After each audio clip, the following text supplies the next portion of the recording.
of Russia is not serious about wanting to end the war.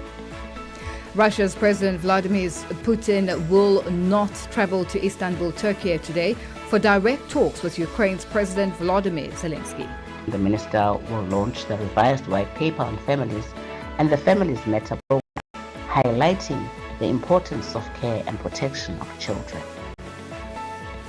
And today, the 15th of May, marks the International Day for Families. But first up, the news with Onelin Zinzi and our sports update headlines with Msibudi Makura. SABC News. The African Perspective. Thank you, Lulu, and greetings to our listeners. Al-Qaeda affiliate Jainim has claimed responsibility for an attack targeting a military post in Burkina Faso's northern La Rome province, in which the group said 60 soldiers had been killed. The US-based non-governmental organization, the Site Intelligence Group, which tracks online activities of Islamist militants, said Jainim had posted messages on Monday and yesterday in which it took credit for 4 assaults in Burkina Faso and Mali. The attacks highlight the difficulties the 3 Sahel nations of Burkina Faso, Mali and Niger, ruled by military leaders, are facing in containing the insurgents. Burkina authorities have not commented on the latest attack. South African political activist Peter Kriel says he does not agree with the views of the Afrikaners that have moved to the US to be resettled. 49 Afrikaners have already arrived in the US after President Donald Trump signed an executive order saying they were victims of racial discrimination. More Afrikaners are expected to join the 49 who are already in America. About 70,000 South Africans have expressed interest in moving to the U.S. Kriel says they will not be able to protect the Afrikaner culture. He says they claim that they are fleeing persecution is unfounded. It's impossible for a people to be a refugee when there's 7% of the population but somehow manages to still own and control around 72% of national wealth. That is astounding to me. People that flee to another country for persecution reasons, they don't line up in airports, they flee persecution. And you cannot protect Afrikaans culture if you're in exile. Afrikaans culture only exists in Africa. Other countries don't want your apartheid baggage. South Africa's Basic Education Department says it is determined to use a multifaceted approach to clean the system of sexual predators. This after the Education Labour Relations Council found at least 39 teachers countrywide guilty of sexual misconduct perpetrated against learners. The council says most of the teachers are from the KwaZulu-Natal province and the Gauteng province. The department spokesperson Elijah Mhlanga says they need more than just vetting. People get vetted. Once they're in the system, then they get involved in criminal activity. So vetting is not a guarantee whatsoever. We need to focus on changing the mindset, remind the adult that they have a duty to protect the young person that is in front of them, that is supposed to educate, that they are supposed to nurture. 67 former Israeli hostages have written an open letter to Prime Minister Benjamin Netanyahu, urging him not to abandon efforts to reach a new ceasefire agreement with Hamas in Gaza. The signatories were released under previous ceasefire deals, the BBC's Wyatt Davis. Referring to a new American-sponsored ceasefire proposal that could see several remaining hostages released and an unspecified period of calm, the former hostages urged Benjamin Netanyahu and Donald Trump not to let this historic momentum stop. But Israel continues to ramp up its military operations in Gaza. Intense airstrikes this week have killed dozens, and Israel has now issued sweeping evacuation orders for civilians in Gaza City, much of which has already been destroyed by war. As the humanitarian situation in Gaza continues to worsen, there's also more pressure now on Israel to, at the very least, allow more supplies in and ease some of the suffering. More people are being killed in wildfires burning in central Canada. This follows reports that advancing fires have trapped some residents of rural communities. Hundreds of others have been evacuated. Now, for any news stories you'd like to share with us, please send us an email to newsroom@channelafrica.co.za or call us at +27 11 714 4459. Channel Africa News, I'm Onele Nzinzi. SABC News. The African Perspective. And coming up in your sports news this hour, Man United manager Ruben Amorim says he's far from quitting his job, and former South African winger Cornel Hendricks dies at the age of 37. Details coming up at the bottom of the hour. Africa Update with Lulu Kabu, 12 to 1 p.m. Central African Time. Well, thank you to Onile Nzinzi with our news update and Msibudi Makura with our sports headlines. It is 12:06 Central African Time and we're coming to you live from Johannesburg in South Africa on DSTV's audio bouquet channel 802, on OpenView channel 628 and on www.channelafrica.co.za, as well as on the SABC Plus app, available on the Apple and Google Play stores. Join us in conversation on our social media platforms. That's on X, Instagram, and subscribe on YouTube at Channel Africa 1. On Facebook at Channel Africa, you can also send us your comments and voice notes to +2763, that's 406-9126, #Africa Update, and let us know which country you're in. And if you have any stories that you'd like us to highlight or to focus on, send us an email. It is newsroom@channelafrica.co.za, or give us a call on +2711 714 4459. Africa Update with Lulu Kabu on Channel Africa. Russia's President Vladimir Putin will not travel to Istanbul, Turkey today for direct talks with Ukraine's President Volodymyr Zelensky. Putin has named a delegation that will travel to the talks. It reportedly includes seasoned negotiators, but not the president himself. SABC News correspondent Ross Cullen is in Istanbul and has more on today's talks to end the war in Ukraine.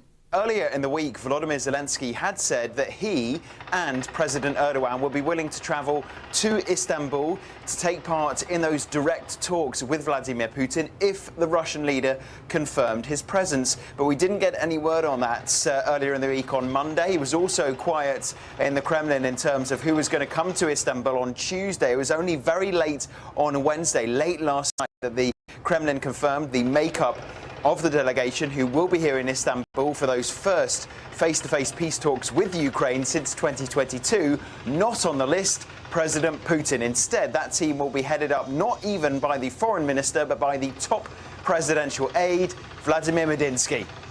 President Zelensky of Ukraine said that Russia must not play games, saying that Vladimir Putin should come to these talks, and if he doesn't, it shows that the president of Russia is not serious about wanting to end the war. President Zelensky said the time for technical negotiations and ministerial level meetings is over. It's now time for a presidential face-to-face, but that is not what President Putin has agreed to. He has sent a team of technocrats, and they'll be meeting their Ukrainian counterparts because although President Zelensky wants an immediate ceasefire on the air, land and sea imposed, Russia seems to be wanting to try to take a lengthier route. It says that the discussions that need to be had on a billion different levels, to quote the presidential aide Yuri Ushakov yesterday. So Russia feels there's a lot of discussions that need to happen before they can approach the discussions about a ceasefire. And so we're likely to have some of those meetings today. But Ukraine's ambition for what it wants to get out of these talks in Istanbul, back here in the city for the first time since 2022, the main ambition for Ukraine is that immediate ceasefire.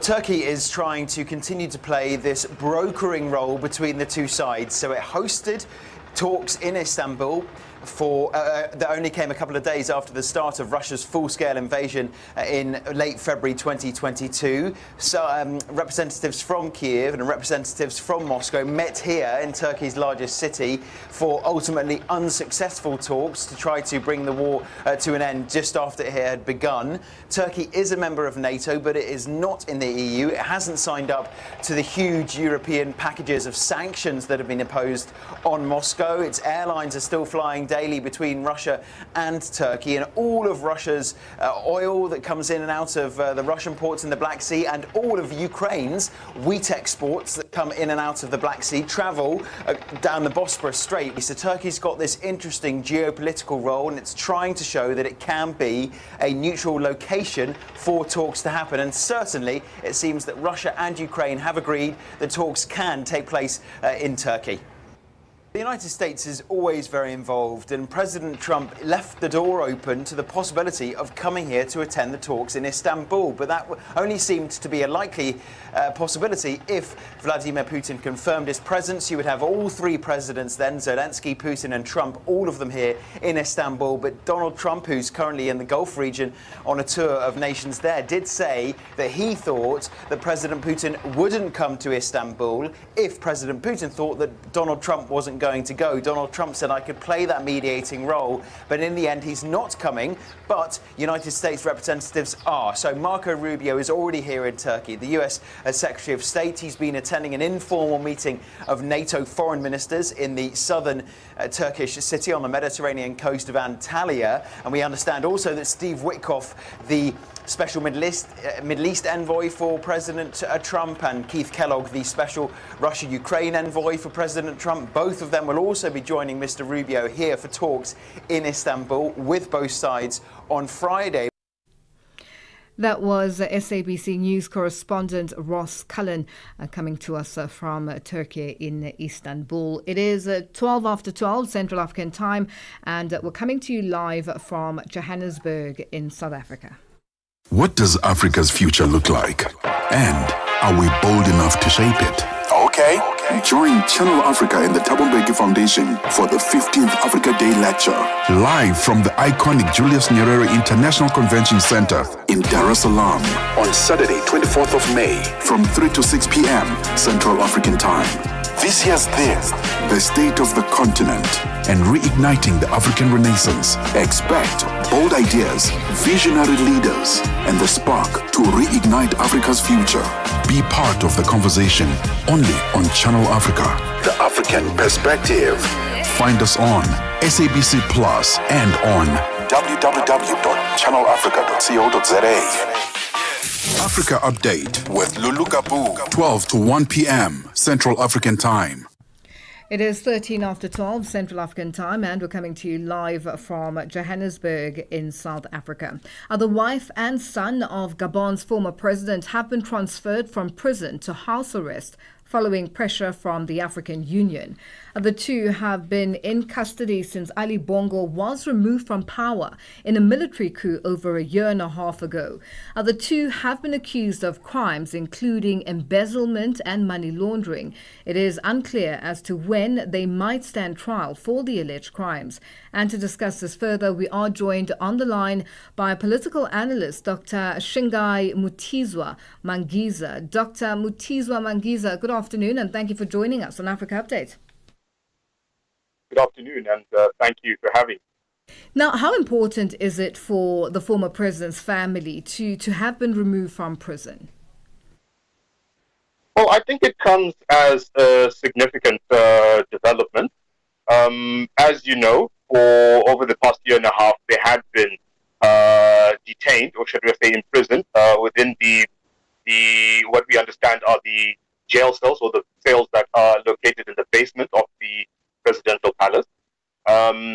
They were arrested on the accusation, or rather on the reports, that at the time when the coup took place, the First Lady and the first son, Nuruddin Ali Bongo, were actually found to have been in possession of trunks, should I say, filled with millions of foreign currency in euro.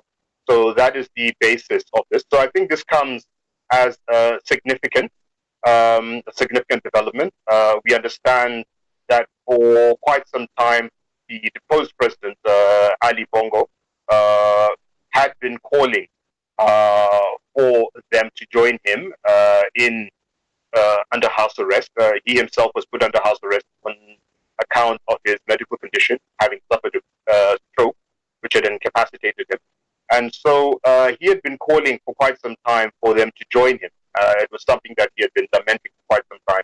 So it does come as a significant development. Still unclear as to when the two will appear in court to face the charges that they have against them. Could we say this? Could we see that this will be carry on for a number of years? Are there any time limits? Are there any indications as to what is going to happen going forward? Or is it a case of the African Union also intervening in this particular case? I think what would have happened, of course, there was the intervention of the African Union to have brought about this particular outcome. As you know, Gabon had been suspended from the African Union partly on account of this. So there is a sense that this was part of a broader deal. Gabon has since been readmitted to the African Union following, of course, the election. But of course, I would imagine that this was part and parcel of the behind-the-scenes negotiation. Now, as to when this trial would likely take place, it's difficult to say. But one would imagine that presumably within the coming months, maybe in the perhaps even next year, we would see something. At least see some sort of formal proceeding being initiated or put into place. But as I said, it's difficult to say at this stage. What the timelines are in regards to that. But I would imagine that given that this has happened, the pressure would be mounting for there to be some sort of formal legal proceeding to take place. Otherwise, it will end up being viewed as simply being politically targeted arrest or being malicious, which, of course, I'm sure the current regime or the newly elected administration would be trying hard to distance itself from, and trying to show that this is rather, as a result of a free and fair legal proceeding. For interest's sake, are there indications as to where the trunks of money have been taken? What's happened to those euros and American dollars that were found there? Yeah, that is a curious case. It's at this stage there is no available information. Presumably, this information would have been collected either as part of evidence. I don't know whether it's been it's being kept as part of evidence, exhibits that will be used against them in trial. Whether this has been returned to the Treasury, it's difficult to say. But one thing we do know is that last year, for instance, among one of the few statements that we did hear from President Ali Bongo former President Ali Bongo, should I say, when he was interviewed, is that other than these trunks that we are talking about, he is supposed to have been shown a dossier of accounts, reportedly accounts which were opened by his wife and his son. Some reported to be in Malaysia, some even here in South Africa.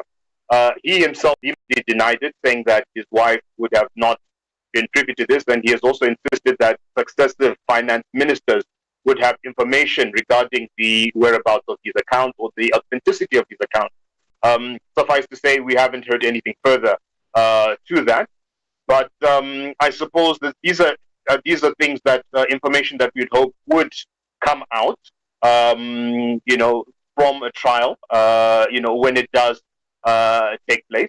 I'm sure, perhaps, maybe if we even were to look at some of any available data that maybe organizations such as Transparency International would have, that this information would probably might be available, at least in as far as trying to identify any illicit monies that may have been obtained by the former First Family.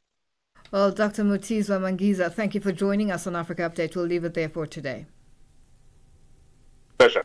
That was political analyst Dr. Shingai Mutizwa Mangiza joining us on the line. It is 20 after 12 Central African Time. Africa Update with Lulu Kabu on Channel Africa. Now, nearly 500,000 children will be impacted by fighting in Libya. Now, this is according to the United Nations Children's Fund, UNICEF, who has received reports that children, families, and medical staff have been caught in crossfire with the emergency services, were unable to access the Al Jalaa Children's Hospital in Tripoli to provide help. And for more on the situation in Libya, we are joined on the line by UNICEF's Deputy Representative Marie Console Mukangedo. Marie, good afternoon, and thank you for joining us on Africa Update. Good afternoon, and thank you for having me. Now, can you tell us about the current clashes in Libya and how long this has been going on? Thank you, Lulu. Good morning, everyone. So on the 12th of May 2025, so just a few days ago, following the killing of Abdel Ghani Al-Kikli, widely known as Gheniwa, he's the head of the Stability Support Authority armed group in Libya. Heavy clashes, erupted across several neighborhoods in Tripoli, and some involved the use of very, very heavy artillery. In fact, the heavy hostilities have reportedly resulted in civilian casualties, including amongst children. And at the moment, as we speak, the overall security situation across Tripoli remains very, very tense. And though a ceasefire was announced yesterday, 14th of May, the situation has calmed, notably. However, we hear of sporadic clashes being reported, and people are very, very worried about their safety and the resumptions of the hostilities. Remains very, very tense. So, in terms, though a ceasefire was announced, So, in terms of the impact on children, I just wanted to highlight that we estimate that 500,000 children in and around Tripoli are at high risk of violence, especially if this continues and escalated. As you might have heard, the clashes actually impacted a lot of civilians with casualties, but we also hear and know that it has impacted also several children that have been reportedly injured or are found now in critical condition. And we do also have reports of children killed as a consequence of the conflict, of the armed conflict as we go. So we are obviously very concerned as UNICEF, particularly regarding the unexploded ordinances that have been left behind by the threat, and the fact that they pose significant danger to children and civilians in particular. And we're working around steering now an awareness, sensitization, education campaign as part of our emergency response at the moment. And as we speak, the fighting has resulted in, a situation where many children and families have been stranded in the conflict zone for many, many hours. Children, caregivers, and also medical staff in hospital, in particular, the Children's Hospital, Al Jalaa, have been totally cut off. And, services were disturbed, including the emergency services that were unable to reach, some of the facilities for many hours. UNICEF is calling for those involved to uphold their obligations and a cessation of hostilities. Do you believe this could happen soon? And, are they willing to just meet each other halfway and ensure that the safety of the children and citizens is taken into account? Well, the trend that we are seeing now is, a ceasefire was announced, yesterday, and it seems like as if the situation has calmed down noticeably. Those sporadic clashes are being reported, and so we do hope that, in fact, all parties enforce and sustain the cessation of hostilities and ensure protection of children and civilians in particular, given the fact that under the international humanitarian law and the Convention on the Right of the Child, they are reliable and accountable to, safeguard the most vulnerable, in particular, children and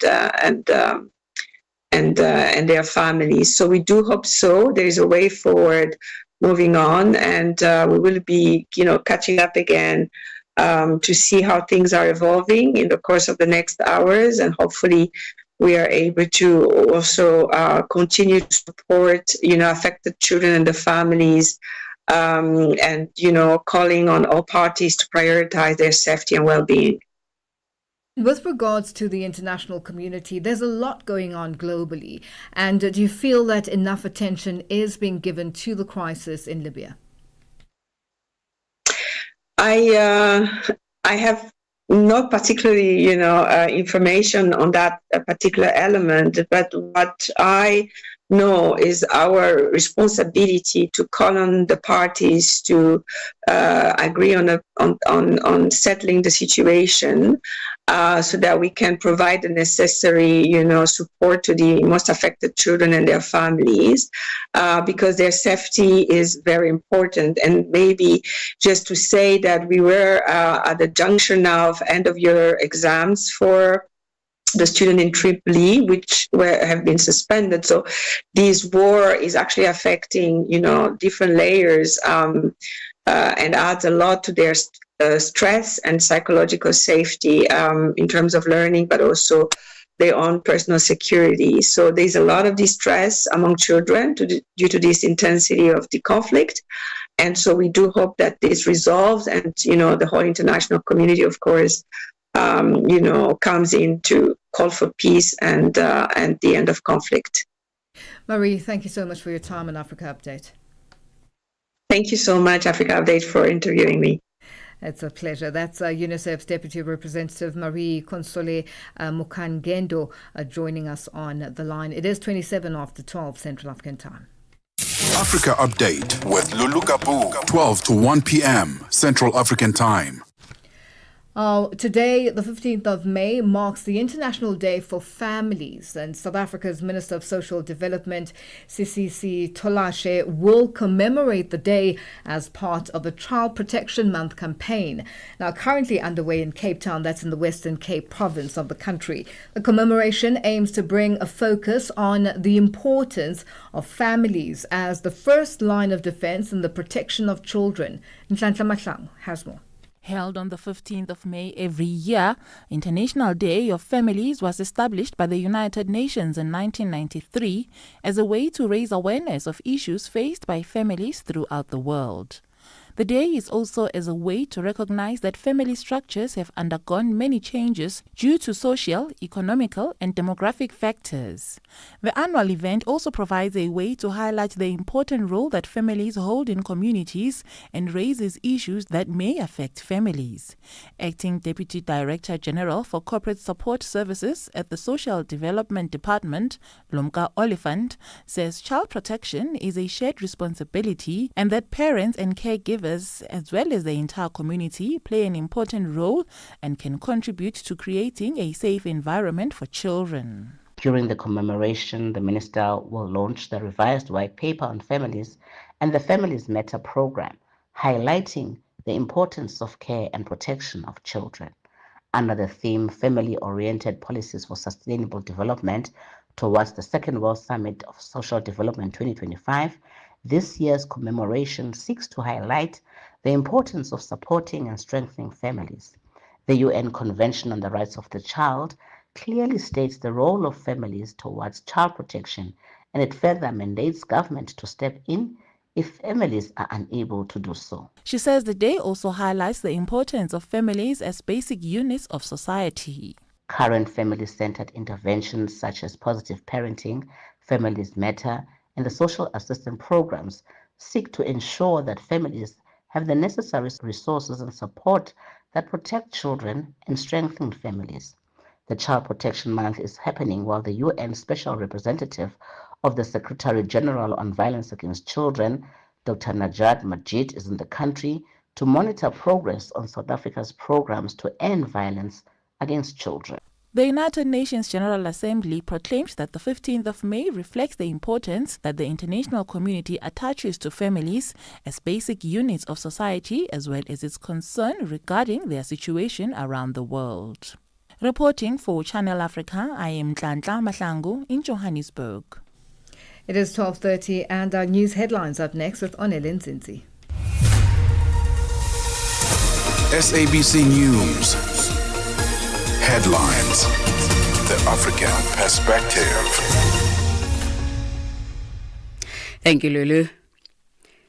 Paramilitary fighters appear to have opened a new phase in Sudan's civil war after being driven from the capital, a move which some experts have described as a shock and awe campaign. Al-Qaeda affiliate Jnim has claimed responsibility for an attack targeting a military post in Burkina Faso's northern Laroum province, in which the group said 60 soldiers were killed. And Ukrainian Foreign Minister has called on allies to increase the pressure on Moscow to actively participate in peace negotiations. The call comes after Russia's President Vladimir Putin decided not to engage in direct talks with his Ukrainian counterpart Volodymyr Zelensky in Turkey. Channel Africa News, I'm Onele Ntsinzi. SABC News. Headlines. The African Perspective. Thank you, Onele. We say good afternoon to Msibudi Makura with our sports update. Sports on Channel Africa. The African Perspective. Thank you, Lulu. A very good afternoon from the sports desk. We'll start with football news. Morocco's national under-20 coach Mohamed Obi says his team will show respect when they face off with Egypt. This in the semi-finals of the Total Energies CAF Under-20 Africa Cup of Nations tournament in Egypt. Now, the encounter at the Cairo 30 June Stadium today and will be a rematch of the 2024 Under-20 qualifier, which Morocco won by 2-1. So Egypt booked the semi-final place after thrilling a penalty shootout win over Ghana in the quarterfinals, coming from 2 goals down to draw 2-2 before edging the Black Satellites 5-4 in penalties. Morocco, meanwhile, needed extra time and a stroke of luck as an own goal by Sierra Leone's Amara Keita in the 115th minute helped them progress with a narrow 1-0 victory to the semi-finals of this continental competition. Nigeria's national football team legend Daniel Amokachi has been praising the performance of the South African youth team Amajita during this competition in Egypt. Now, Amajita face off with their nemesis, the Flying Eagles, in the semi-finals of the tournament at the Suez Canal Stadium in Ismailia tonight. The Flying Eagles, who are aiming for a record-extending 10th final appearance, will need to be at their best to overcome South Africa, who are unbeaten in their last 4 matches. Amokachi, who is a CAF technical study group, and one of the individuals who work in this CAF study group, also talks about Nigeria being at their best and South Africa being the team to beat. I think South Africa has a philosophy. I think in that region that they've been doing well. The movement of the players, the fitness of the players, the quick passes, that's something that you love to watch when you watch the South African, and they have showcased it. From the first game where they played, it's a game that for me I thought they shouldn't lose, but they lost. But they bounce back. Further field now, Manchester United manager Ruben Amorim says he has no intention of walking out of the club.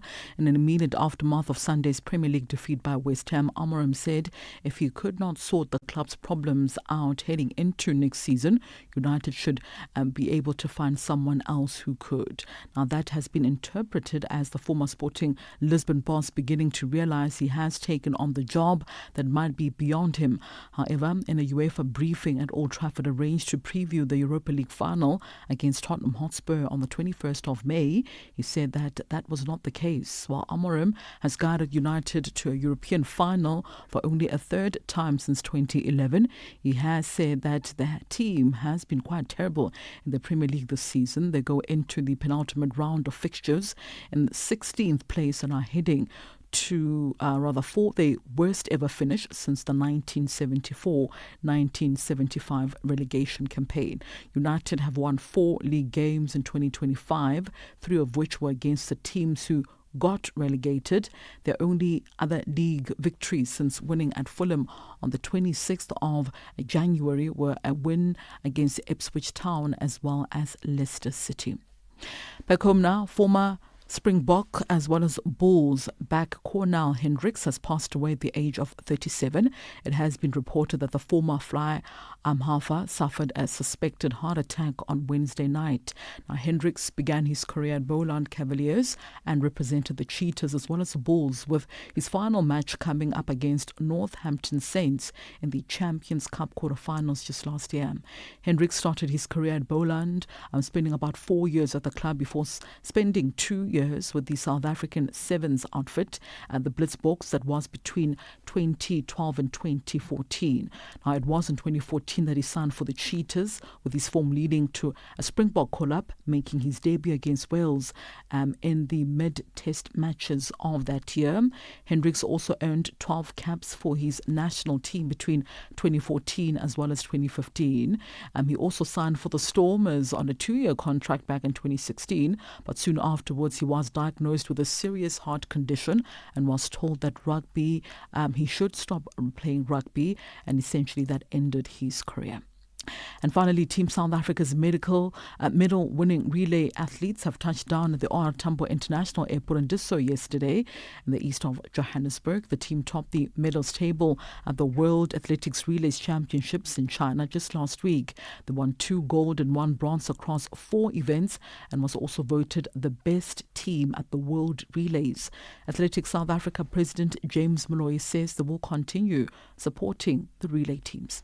Like I said to you last time, I said the athletes told us what they want. They told us they want the camps, they want this, they want that, and we are going to support them. We are going to support left and right what they're telling us, what they're telling us to do. And we are there for our athletes. Like I say, if you are a leader, you are the leader to listen to the athletes, not for yourselves. So that's what we're going to do as leaders. We're going to support our athletes all the way.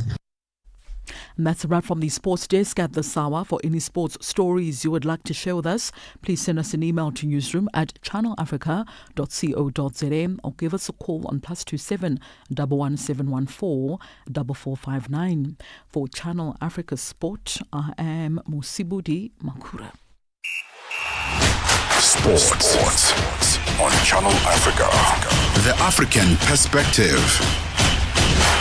What does Africa's future look like? And are we bold enough to shape it? Okay.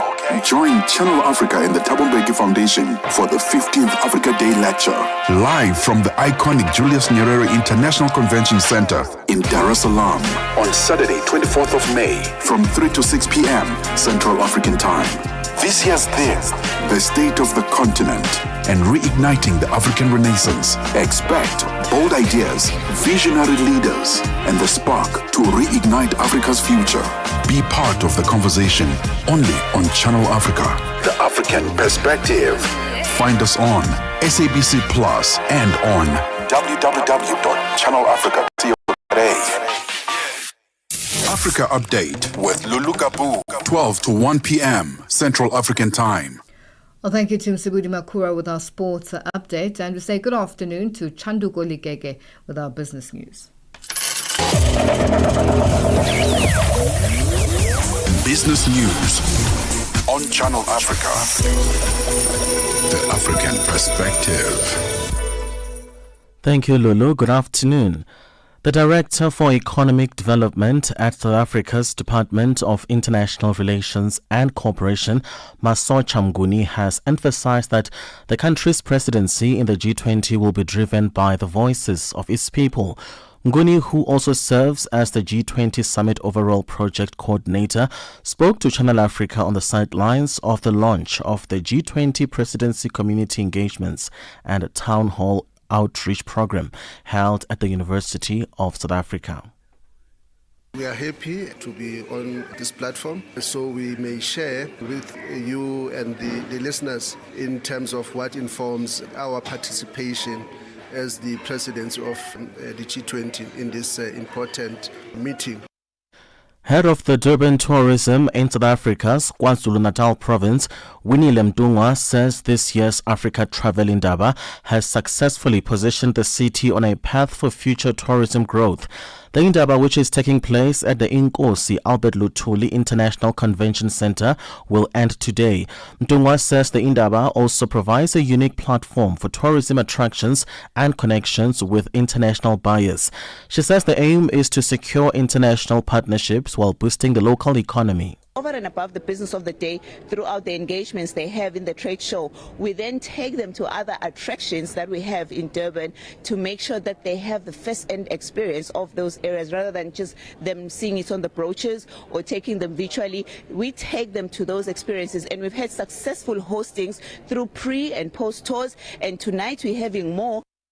Malawi's $175 million loan program from the International Monetary Fund has been terminated after no review was completed over an 18-month period.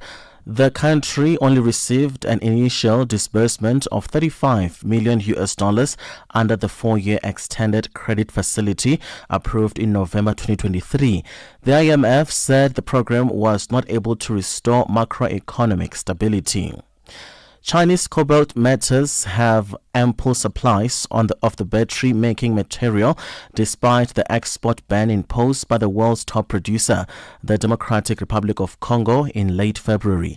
General Manager at Shanghai Metals Market Shirley Wang says downstream users in China, the top consumer of the metal, have intermediate product stocks that will last between 2 weeks and 6 months.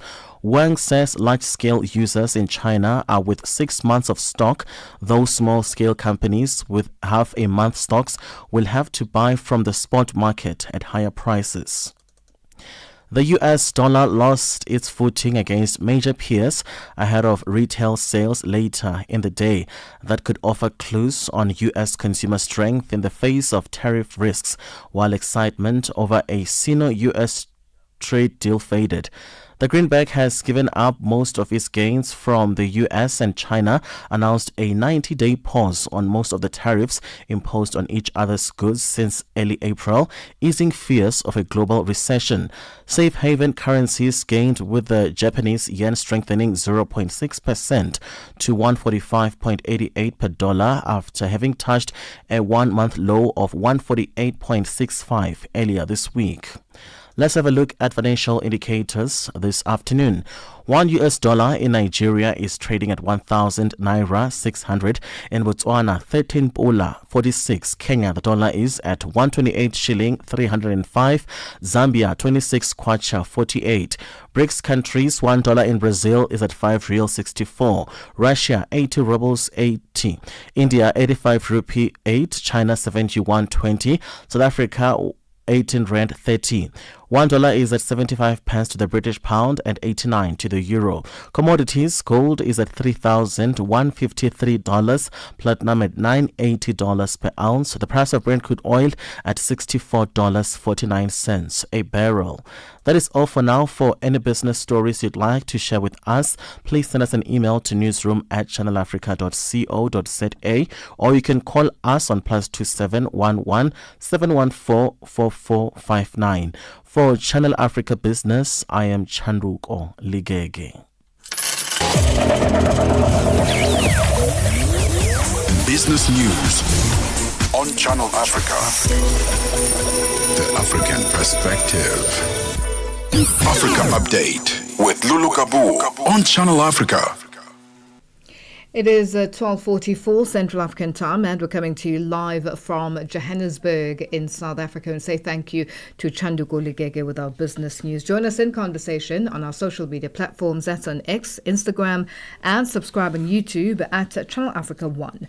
On Facebook at Channel Africa, you can also send us your comments and voice notes to +2763 at 406 9126 #Africa Update, and let us know which country you're in. Africa Update with Lulu Kabu, 12 to 1 p.m. Central African Time. South Africa's Minister of Health, Dr. Aaron Motsoaledi, briefed the media in the capital, Pretoria, today on the progress made by his department to make up for the impact of the funding withdrawal by US PEPFAR on the country's response to HIV, AIDS and TB programs. His address comes just days before the meeting of the two presidents of South Africa and the US in Washington next week. And to hear more, Minister of Health, Dr. Aaron Motsoaledi, now joins us on the line. Dr. Motsoaledi, good afternoon, and thank you for joining us on Africa Update. Good afternoon, Lulu, and good afternoon to the listeners. Can you briefly take us through the work that your department has done since PEPFAR's funding withdrawal? Well, the first thing we did was to meet with several people. Or let me start from the beginning, really. The first thing was to brief my South African cabinet what it means, the withdrawal of PEPFAR. Because in South Africa, the total amount which is spent to fight HIV/AIDS, as you know, is the biggest pandemic in the whole world, the biggest pattern in South Africa. The total amount of money spent is 46.8 billion South African rands to fight HIV/AIDS and TB in South Africa. Now, PEPFAR is contributing 7.8 billion rand of that 46.8. So I had to explain to the cabinet what the implications are, what does it mean, etc., etc. That was the first thing that I did. The second thing was the Treasury, who said we must submit to them exactly what are the implications and the shortages. That we did. The third thing was to meet with the American embassy here to ask them, because some of the things were a little bit confusing in the beginning, but we found that they too did not have real answers. The fourth thing was to meet with prospective funders, the new, international funders in South Africa who are known to have funded health before or are interested in health, was to meet with them to discuss this. Then the fifth thing was, during that period also, to start mitigating factors like PEPFAR was helping us, Lulu, in 27 districts out of 52 districts in South Africa. And they were helping in 8 provinces out of 9 provinces. In those 27 districts, we had to look at what were they doing. They were mostly helping in key populations. Key populations means men having sex with men, people who are injecting drugs, sex workers, LGBTI plus rather. Those are the ones that PEPFAR are dealing with, which have been closed down. So out of these 27 districts, there are 2,770 health facilities. And the clinics that were run by PEPFAR were 12. And they were affecting 62,000 people. So what we did was to take the 62,000 files, transfer them to the government clinics and hospitals. That means to the government health facilities. And say the people will continue their treatment there because their clinics have been closed down. All the 62,000 files have been transferred. What we are doing now is to contact their owners, the owners of those files, because there are contact numbers, to inform them that your file has been transferred to such and such a health sector. From now onwards, when you need your ARVs or treatment, go there. So that's what we are busy doing. Some of them have already said, no, I choose a different health sector because it's nearer to where I stay, is convenient, etc. Then we allow them, we transfer them there. So we are doing this transfer. So what we want to guarantee is that nobody in South Africa must ever run out of ARVs or not be able to access ARVs because we are unable to grant them. That's basically what we are trying to do. And with that, Minister, there has been some worry with regards to the UNAIDS 95/95 target. Will this be impacted in any way? Well, let me answer you this way. Last year, on the 3rd of October, we met, and PEPFAR was there, UNAIDS was there, WHO, World Health Organization, they were all there. We met to draw a plan to reach this 95/95/95, because I'm sure you'll know, Lulu, that we are at 96, 79, 94, which means our biggest weakness is the middle 95. We are at 79. When we calculate how many people will lead us to this 95 from 79? We found that we need 1.1 million people. Now, these are people who have tested HIV positive, but are not on ARVs, either because they stopped taking their ARVs, or after testing positive, they never commenced, they never started with ARVs. We are looking for them. So in that meeting, when we were planning, we're able to divide them province by province. That Eastern Cape has got 148,000 people. Gauteng has got 326,000, KwaZulu-Natal 117, Western Cape 163, etc.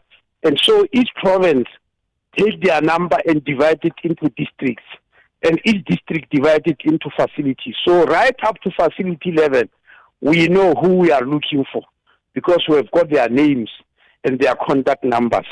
And so from February, we've been looking for those people, and we thought we'll reach 1.1 million in December. But we've already reached 500,000 now, as I'm speaking to you, because the whole civil society was very helpful, and because we're looking for people that are known. We're not looking at random. We knew that it's so-and-so from this address, so activists were able to go and round them up and encourage them to come for treatment. And that's where we are at the moment. Now, Minister Motsoaledi, as we wrap up very quickly, about 8,000 people are out of work as a result of the PEPFAR withdrawal. What's happened to those health workers, and what's the situation on that front? These were people hired by PEPFAR. They are not only health workers. Some are researchers, others are managers. They are managing the PEPFAR fund in South Africa. Indeed, they've lost their jobs, but I must be honest with you, as I said in the press conference. We have met many funders. There's not a single funder. And even foreign governments like European governments, we have met them. We have written them letters.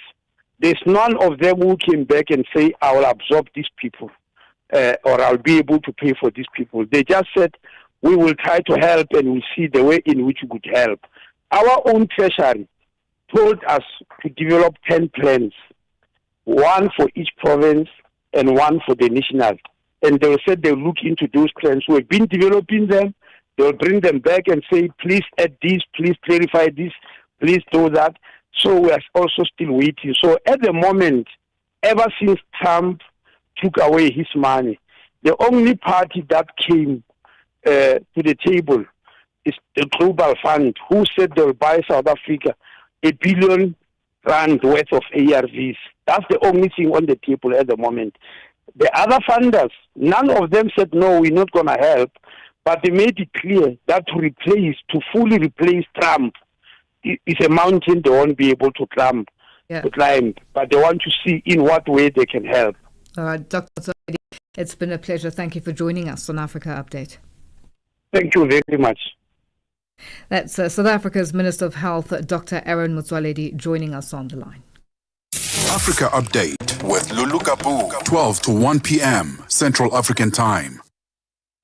The Swaziland Solidarity Network says reports coming out of Eswatini are deeply concerning. The organization says the country's public health system has collapsed, raising alarm about the state of healthcare and access to essential services. And for more on this, we are joined on the line by the Swaziland Solidarity Network spokesperson, Lucky Lukele. Lucky, good afternoon, and thank you for joining us on Africa Update. Good afternoon, Lulu, and good afternoon to listeners. Now, Lucky, are you able to elaborate on how the healthcare sector has collapsed and your call to King Mswati III to take full responsibility for that? Well, this thing was coming. Indeed, it has collapsed in a sense that 5 years ago, for instance, you will go to any health care facility in Swaziland, be it a clinic or hospital. If you happen to get a painkiller, you must consider yourself the luckiest. But now it has gone from bad to extreme worse, where now people that goes to hospital, be it those that have been involved in a car accident or stabbed or with whichsoever injuries or problem that they may have.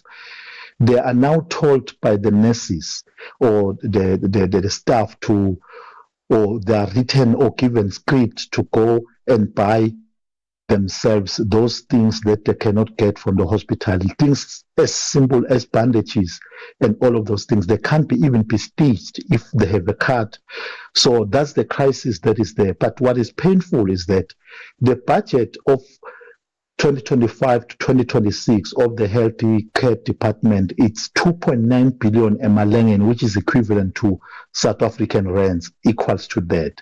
The King, just on the budget of health, has taken 900 million for himself. That's what it does in almost all the departments. The budget of the King alone is 6 billion a year. The King, when he travels, even if he comes to South Africa for 1 day visit, it does not take less than 200 million per trip.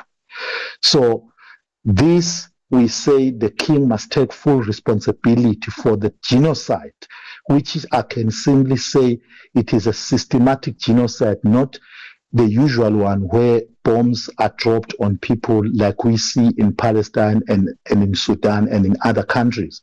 But this one in Swaziland, the people are literally put in a chalk and told to go and walk straight into a mass grave while walking. So this is a genocide that the world must stand up and condemn King Mswati, if not charge him with crime against humanity. Has there been any response from the King himself, or his what is, for lack of a better word, the people around him?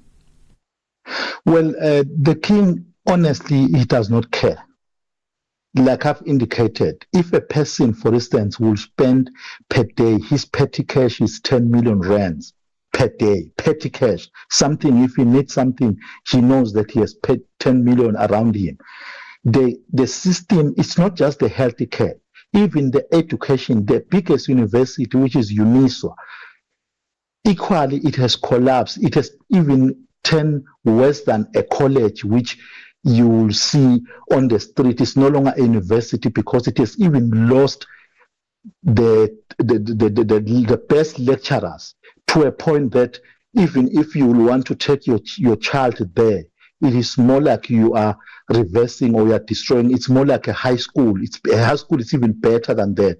So basically, the King does not care at all. Now, the protest action, Lucky, because of time, I have to sort of rush you there. The protest action that is taking place today by doctors and nurses, tell us about that very briefly. Well, the protest, it's on for these nurses and the doctors are in solidarity with the patient because they're tired of taking the stress on behalf of this patient. They are now saying, we want to help, but the government is not helping you or helping us to mitigate the crisis that is faced by the citizens in the country. The elders, for instance, sooner or later, if not a week or two, even those that are collecting medication of all these diabetic and HIV/AIDS ARVs, they may not be able to get those medications. So it's a crisis. It's a crisis. Well, Lucky, we have run out of time and are going to leave it there for today. Thank you for joining us on Africa Update. Thank you. It's Swaziland Solidarity Network spokesperson Lucky Lukele joining us on the line. And we say good afternoon and a happy Thursday to Tabukhule Kuleni. The Upside team was coming up today. Hello, Lulu. So we watch sport. I don't know if you do. Yeah. Soccer, cricket. But we hardly think about the pressures that these athletes have to endure on a daily basis, the mental, psychological pressures that come with performing at that level. So we unpack that, what impact it's had on them, and how do they go about dealing with big game day moments. And when it doesn't go in their favor, coaches are upset, the fans are upset. How do they deal with that? And as always, great banter between myself and Nompumelelo Ngubeni. It's all coming up on The Upside with Tabukhule Kuleni as well as Nompumelelo Ngubeni from the top of the hour. And from myself, Lulu Gabu, and the Africa Update team, it's been a good one. Let's do this again tomorrow. And thank you to the team, producer Tracy Bumgard, our technical operator Catherine Maleka, and social media Elaine Bengani. Continue with us on our social media platforms, and bye-bye. SABC News. The African Perspective. And looking at your latest news this hour, paramilitary fighters appear to have opened a new phase in Sudan's civil war after being driven from the capital, a move which some experts have described as a shock and awe campaign. Just weeks after the army celebrated the recapture of Khartoum, the Rapid Support Forces launched a series of unprecedented drone strikes in Port Sudan in the east of the country. Elizabeth Mapari reports. The barrage of attacks on the wartime capital and humanitarian hub signals that the RSF is determined and